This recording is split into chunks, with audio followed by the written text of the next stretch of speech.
Salut la compagnie, c'est Jules Melon et aujourd'hui dans Impro Ciné Critique, il va être question d'une nouveauté sortie ce mercredi en salle en France, Novocaine, une comédie d'action réalisée par un duo que je ne connaissais pas, Dan Burke et Robert Olsen. Pourtant ils ont quand même déjà fait des œuvres auparavant, plus dans l'horreur d'ailleurs, là c'est leur premier, on va dire, budget important pour quelque chose d'assez intéressant sur le papier. Alors, petit préambule, hein, c'est pas forcément ce genre de film que je vais voir en priorité en salle, mais les sorties en mars, c'est compliqué. Pas qu'il n'y ait pas des films plus petits, plus underground intéressants, mais bon, niveau timing ou distribution, j'en ai raté quelques-uns. Et pour le reste, ben, on fait avec ce qu'on a. Par contre, il faut toujours se laisser surprendre. Est-ce que ça a été mon cas avec un brûlant qui annonçait la couleur, mais dans lequel nous retrouvons, d'abord, hein, j'ai oublié le casting, mais on va le dire, Jack Quaid dans le rôle principal, le fils de Dennis Quaid et de Meg Ryan.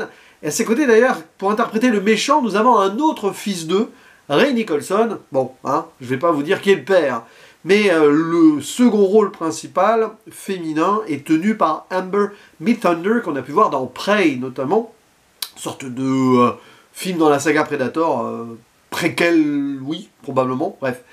Elle est là, dans un rôle très différent, mais elle en a eu d'autres, on va dire, des prestations dans certains films récents, et j'ai l'impression que cette actrice ne fait que commencer sa percée dans le monde du cinéma, à suivre. Comédie d'action, disais-je donc, avec quelque chose qui a annoncé la couleur, c'est son concept de base. Le héros, qui s'appelle Nathan Kane, Novocaine, c'est le surnom que son ancien harceleur du lycée lui donnait, et qu'on va voir au début. Eh bien, ce jeune homme, qui travaille dans une banque, qui a une vie très rangée, et tout cela, ne ressent pas la douleur. Mais voilà, hein, vous pouvez lui gratter comme ça, il va rien ressentir, ou carrément lui couper le bras, il sentirait rien.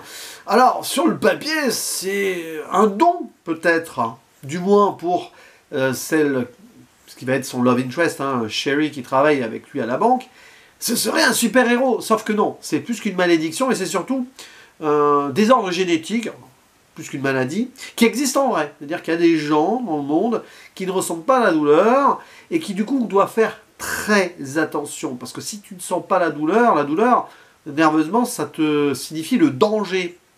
Et c'est pour ça qu'on ressent, voilà, des fois, oh mince, mais sans ça, on serait vraiment dans de beaux draps, et donc il doit faire gaffe à tout.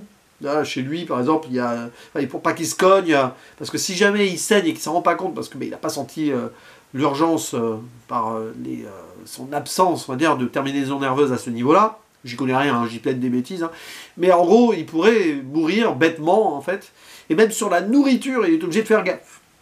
Il n'a visiblement jamais vraiment mangé de repas solides. Et c'est d'ailleurs sur ce moment romantique avec celle à qui il va enfin porter un intérêt, parce que même sur des émotions, il ne ressent plus grand-chose, le gars, il s'est fermé sur tout. Hein. Eh bien, elle va lui faire goûter une tarte à la cerise et...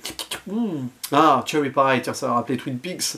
J'ai fait des podcasts récemment en revoyant, j'allais dire, les séries.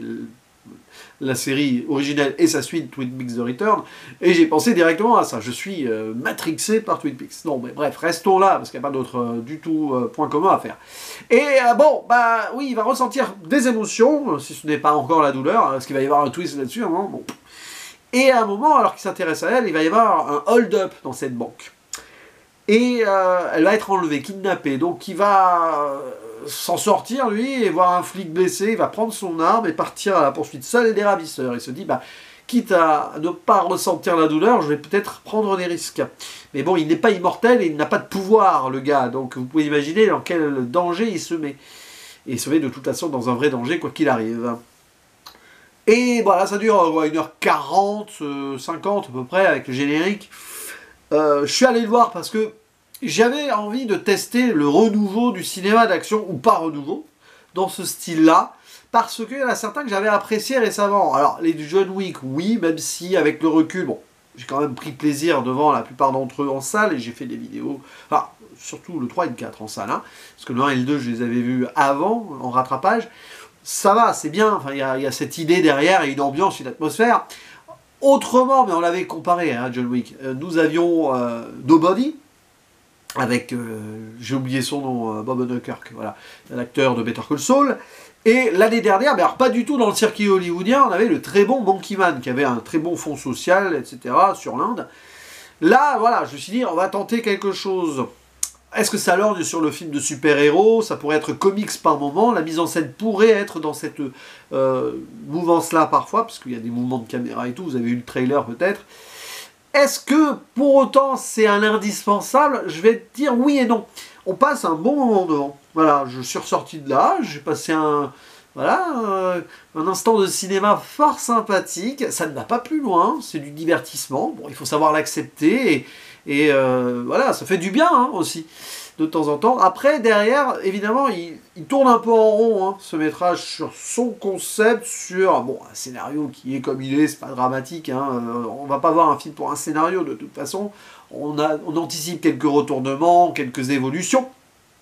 J'ai pas parlé du personnage secondaire voilà, qui arrive aussi, qui débarque. Le pote sur Internet, son seul ami, hein, héros, entre guillemets, enfin héros, oui, hein, héros ordinaire, qui va venir l'aider et qui est joué par Jacob Batalon, que vous connaissez dans le rôle de Ned dans le MCU, enfin le pote de Spider-Man, de Peter Parker, quoi. Bon, pas reconnu au début, il dit, ah oui, d'accord, bon, ok. D'ailleurs, il arrive avec un casque, je suis pas les Daft Punk, bon, oui, il y a de l'humour. Ouais, on va y revenir sur les punchlines après.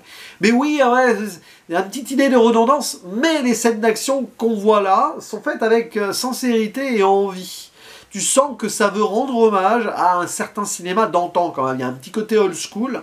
À un moment, il y a même une référence. Alors moi, j'ai Hot Shots 2 en tête. Vous savez, quand ils plantent les points dans... Mais je crois que c'est Kickboxer, hein, que j'ai jamais vu. Mais moi, c'est Hot Shots 2. Voilà. La parodie prend le dessus sur l'original, surtout qu'on ne voit pas l'original. Donc il y a des petits trucs comme ça. Je suis sûr qu'il y a d'autres clins d'œil sur d'autres cinémas un peu d'action que je n'ai pas encore vu. Mais on voit que les deux metteurs en scène ont bouffé cela. Je crois qu'ils ont scénarisé aussi. Pas du tout. C'est Lars Jacobson qui scénarise, donc j'ai rien dit. Alors, on leur a pas laissé le scénario pour le coup. Hein. Mais dans l'idée, on voit qu'ils ont voulu faire visuellement, avec cet impact-là, quelques... peut-être hommages, et aussi à ce style de cinéma d'action plus 80, je dirais plus 90 peut-être, mais bon, dans ces eaux-là, quoi. Mais il y a aussi l'idée d'utiliser des effets plutôt pratiques dans le gore et dans les objets utilisés, les prothèses, pour faire croire que l'acteur ne subit rien, mais il y a eu un travail de chorégraphie, ça se sent. Il y a eu aussi un travail en amont pour bien coacher Jack Quaid, pour bien faire qu'il ne sente rien, et voilà, on sent qu'il ne pouvait pas faire non plus 1000 prises, il faut que ça marche, quoi, il faut que ça pète, et il s'en sort bien, c'est pas un acteur que j'apprécie plus que ça, moi je le trouve assez mièvre dans ce que j'ai vu jusque-là, mais bon, ça colle bien à son personnage qui est censé l'être mièvre dans sa vie un peu rangée, où il doit faire gaffe à tout, et il se refuse, on va dire, un vrai lien social. Donc le voir se plonger là-dedans, très timoré et tout, ce qui donne lieu du coup à des scènes de baston un peu bordéliques et brouillonnes, mais tu sens que c'est chorégraphié pour être brouillon, parce que le gars n'est pas du tout un fighter.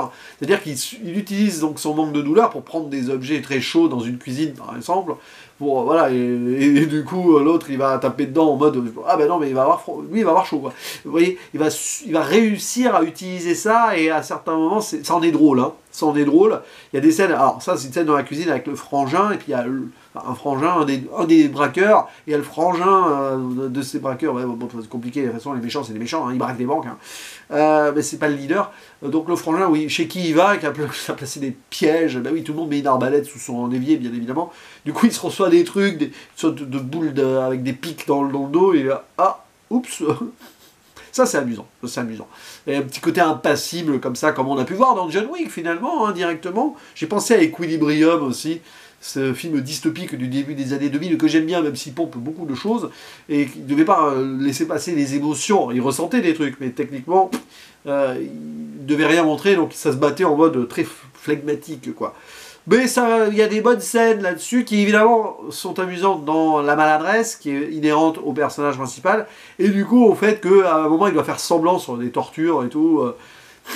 Il surjoue, enfin, bon, il surjoue en face, il s'en rend pas compte le mec, mais même quand il se reçoit des trucs, il fait des commentaires. Bon, ça c'est pour le côté cool, ça marche, voilà, ça marche. On passe un bon moment en salle sur ça. Après, le reste est vague, quoi. Il n'y a pas de fond particulier à retenir, si ce n'est quand même que c'est un bon gars. Il aide, par exemple, un client de la banque qui vient de perdre sa femme, et plus tard, il va aller le voir. Enfin, il y a une idée qu'on construit quelqu'un de vraiment gentil, en fait. Donc c'est assez touchant et on s'attache à ce perso. Bon, après, à un moment, il y a des policiers qui essayent d'avoir des répliques punchline de flics, de films, genre à l'arme fatale ou des trucs comme ça, vous voyez. Un petit punchline à Die Hard, si on veut, mais bon, ça fait un peu artificiel, c'était pas trop la peine. Mais c'est intéressant aussi de voir qu'à un moment, peut-être que la police va aussi s'attacher à ce personnage en se rendant compte qu'il va un peu au casse-pipe. Alors ça fait un peu, évidemment, Vigilante et tout, mais là c'est parce qu'il a découvert l'amour, peut-être pour la première fois de sa vie, c'est beau, c'est romantique, une sorte de comédie romantique derrière qui se met en place, avec l'action et cette idée de le gars il va se prendre pour un super-héros, quoi. Mais il y a un discours qui déconstruit aussi l'action, cinéma d'action masculin à mort. Non, là le gars il est très frêle, fragile en fait, et il s'en sort, et c'est juste pour défendre, pour aller récupérer la princesse, peut-être, mais là oui, c'est quand même quelque chose d'assez moderne dans l'écriture par rapport à donc les films auxquels il rend hommage potentiellement. Petit discours aussi sur certains personnages très très à droite dans le film. Jack Quaid a dû se régaler, parce que lui il est démocrate, le père non, pas du tout. Meg Ryan j'en sais rien, mais voilà, donc ça m'amuse. Ouais.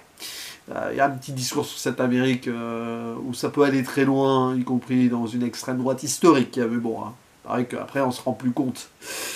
À méditer ou pas, vous faites ce que vous voulez, pas avec ce film en tout cas, hein, je pense. Mais ouais, si vous voulez aller le voir, ça pisse pas loin, désolé de l'expression, ça casse pas trois pattes à un canard, ça pousse pas bébé dans les orties pour autant non plus, mais c'est fun, ça sera très vite oublié probablement.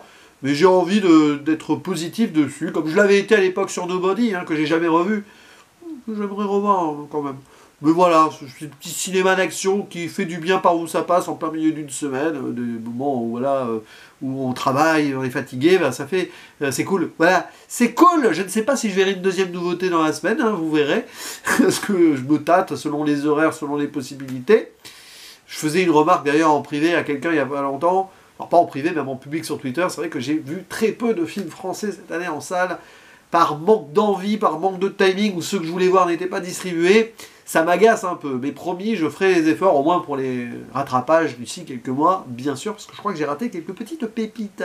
N'hésitez pas à dire en commentaire ce que vous pensez de ce Novocaine, si ça vous a donné de l'adrénaline, et on en discute quand même, hein, c'est intéressant d'en parler. Allez, je vous dis à la prochaine, ciao.